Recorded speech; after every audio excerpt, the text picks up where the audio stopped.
Hey guys, കുറേ നാൾക്ക് ശേഷമായിട്ട് തന്നെ ഷോർട്സ് എഡിറ്റ് ചെയ്യുന്നത്. അതുകൊണ്ട് തന്നെ 4ാമത്തെ പ്രാവശ്യത്തിൽ ഞാൻ ഇപ്പോൾ വോയിസ് ഓവർ എടുക്കുന്നത്.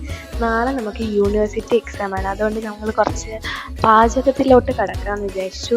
ഇന്ന് നമ്മൾ 2 കാര്യങ്ങളാട്ടോ ഉണ്ടാക്കുന്നത്. ഒന്ന് ഉള്ളിച്ചമ്മന്തി. അഞ്ജലിയാണ് ഉള്ളിച്ചമ്മന്തി ഉണ്ടാക്കുന്നത്. അതിന് നമ്മൾ സവോള, മുളക് പൊടി, എണ്ണ, പുളി ഇത്രയും വെച്ചിട്ടാട്ടോ ഉണ്ടാക്കുന്നത്. ജസ്റ്റ് മിക്സ് ചെയ്യുക, ചോറിലൂടെ കഴിക്കുക. കാരണം ഹോസ്റ്റലിലെ ഫുഡ് അറിയാമല്ലോ, ഇതൊക്കെ കിട്ടുമ്പോൾ നമുക്ക് സ്വർഗ്ഗമാണ്. അപ്പോൾ നമ്മൾ മിക്സ് ചെയ്യുന്നതിൻ്റെ നല്ല ടേസ്റ്റ് ഉണ്ടായിരുന്നു. അപ്രൂവ്ഡ്. അത് കഴിഞ്ഞ് നമ്മൾ പുളിങ്കറി ഉണ്ടാക്കാൻ കെറ്റിൽ ചൂടാക്കി കുറച്ച് വെളിച്ചെണ്ണ ഒഴിച്ച് കൊടുത്ത് വെളിച്ചെണ്ണ ചൂടായിരുന്നപ്പോൾ ഞങ്ങൾ സവോള ഇട്ടു.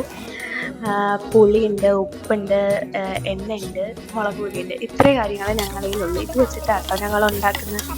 അങ്ങനെ ഞങ്ങൾ ഉള്ളി വഴറ്റാനിട്ടു. കുറച്ച് കരിഞ്ഞു പോയെങ്കിലും അവസാനം എന്തായാലും നമുക്ക് അടുത്തതിൽ കാണാം. കാരണം ഇതിൽ പറ്റില്ല കേട്ടോ ആഡ് ചെയ്യാനായിട്ട്.